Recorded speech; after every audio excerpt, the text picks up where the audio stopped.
کاکڑ صاحب، جو پشتون روایات ہیں اگر اس کو پیش نظر رکھیں، ایک ہائی لیول افغان ڈیلیگیشن اس وقت اسلام آباد میں موجود ہے. پرائم منسٹر سے بھی ملاقات ہوئی، ابھی سے تھوڑی دیر پہلے وہ آرمی چیف سے بھی ملے.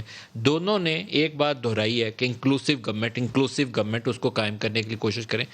کیسے یہ آبجیکٹیو اچیو کیا جا سکتا ہے کہ ایک مستحکم سٹیبل افغانستان ہو، افغان نمائندہ حکومت قائم ہو جو افغانستان کے معاملات کے فیصلے کر رہی ہو؟ بہت شکریہ ندیم صاحب. دیکھیں، اس وقت مجھے اس پوری گفتگو کے ارد گرد یہ منترا نظر آ رہا ہے اور انکلوسیو گورنمنٹ کا، جیسے طالبان جو ہیں وہ محض پشتون ایتھنیسٹی کو ریپرزینٹ کر رہے ہیں.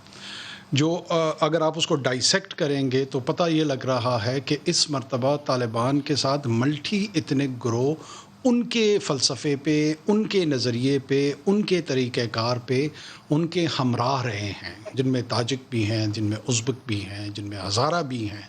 اور وہ امارات کا نام ان کو دے لیں یا جو تحریک طالبان افغانستان تھی اس کے ہمکار رہے ہیں. جب ہم آل انکلوسیو حکومت کی بات کر رہے ہیں تو غالباً امکان یہ ہے کہ وہ لوگ جو تحریک طالبان افغانستان کے ہمراہ نہیں تھے لیکن ان کی ضرورت گورننس کے حوالے سے پڑے گی، ان کی ضرورت ایک براڈ بیس سوسائٹی کی جو ریپرزنٹیشن ہے. یہ ملٹی ایتھنیسٹی کا ایشو نہیں ہے.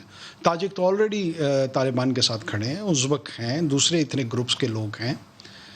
کون سا شخص کس ایتھنیسٹی کو ریپرزینٹ کرے گا، سوال یہاں آ کے رکے گا.